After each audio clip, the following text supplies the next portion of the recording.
but this is what's popping in hip hop, so I definitely want to bring it to the forefront, man. You can bring that visual up, man. Um, yes, sir. Yes, sir. Yes, sir, man. I just want to say RIP to the young GOAT, Young Scooter, man. You guys, no doubt. If you guys haven't heard, unfortunately, he passed away on some crazy circumstances, like just crazy circumstances. Unfortunately, there appeared to be a fake 911 call. You know, you had a woman that called the police saying that she was basically a hostage and things of that nature, forcing the police to bring, you know what I'm saying, some units to that house. I don't know all the details, but just a rough cut of it. Um, I guess Scooter and somebody else that was in the house saw the cops and they fleed out of the house. And unfortunately, during him fleeing, he jumped over a fence and allegedly uh, got his leg pierced by one of the wooden fences. And from what they're saying, it hit a major artery, and he pretty much bled out to death, man. So um, it's just fucked up, bro. I mean, I can't even understand it, but you got people like that. You got people that will try to kill you by calling the cops on you and making up some crazy ass story that's already gonna have the cops on edge. If you saying niggas got me for hostage and they got guns, well, they ain't coming in just knocking on the door. Hey, is everybody all right? They coming in finger on the trigger. You know what I'm saying? So you actually really is putting somebody's life in danger. And from what I heard, bro, they did pick up the young lady who made the 911 call. She is in police custody and she was charged, as she should be. You know, if you ask me, she should be charged with his death. To be real, but if I was never made, he would have been through that situation. Therefore, he would still be alive. Right. That's a fact, y'all. You know, it's a wicked world. Chain of events, man. Like, I'm gonna say this now. I might get flack, but black women, there's that stigma about, you know what I'm saying, us not protecting black women. But also on the flip side, black women should already know what the fuck happens when you pick up that phone and call them people on a nigga. Like, you already know. Like, they not coming to play no games. Even if she didn't say that shit, cuz who's to say he wouldn't have got locked up? You know what I'm saying? They not coming just to come and leave, nigga. Especially on some domestic shit. Allegedly, she had said he had put hands on her before or some shit. I don't know. We don't know if none of this shit is true. But that's speculation. But what I'm saying is, bottom line,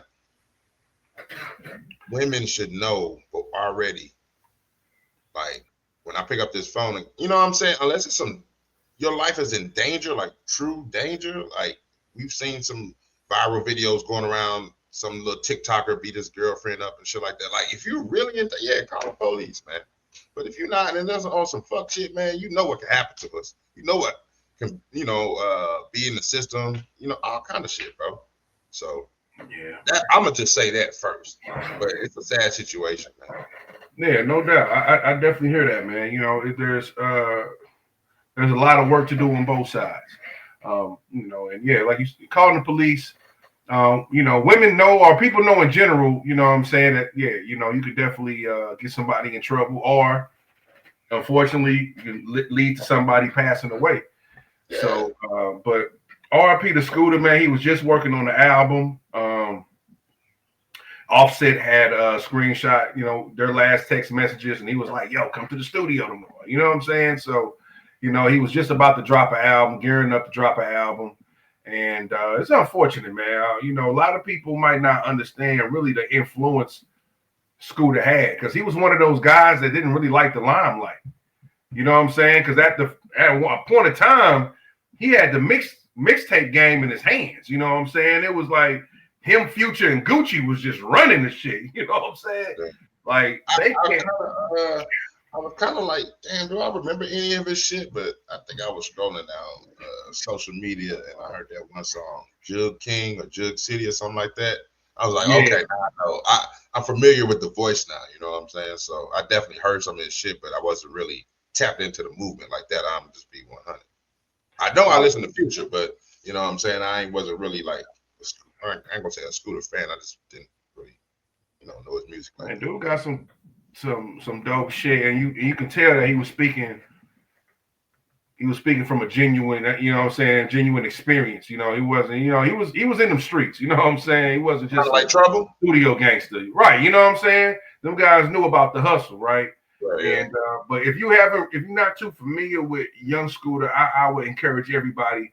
And I'm sure you had mixtapes before this, but this is the mixtape I got hip to him on. Voice of the Streets.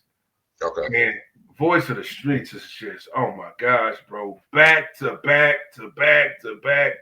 It don't stop, bro. Like that mixtape is really a classic, bro. And he got a few mixtapes, and not just that, he got so many features, man. So many dope features with Gucci Man, so many dope features with Future.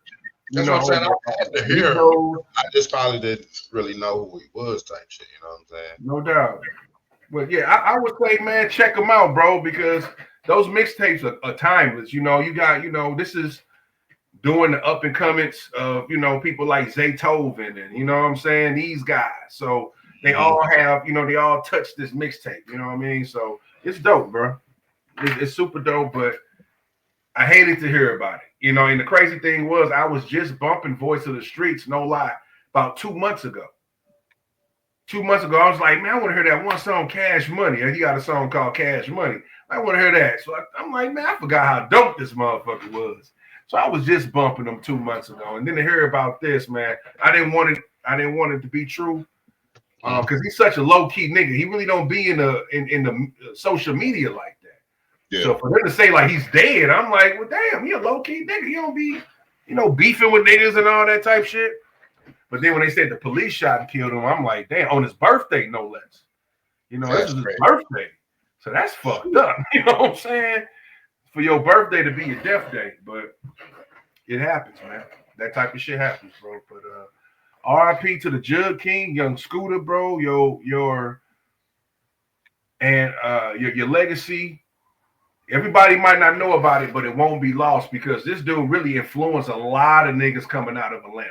And they might not admit it, but this nigga really. One nigga that openly said that. I forgot. I forgot these little young niggas' names, man. But one nigga, the day he died, I seen him post on the story like, if it wasn't for Young Scooter shit, I wouldn't even be in this rap shit. You know what I'm saying? So he gave him his powers.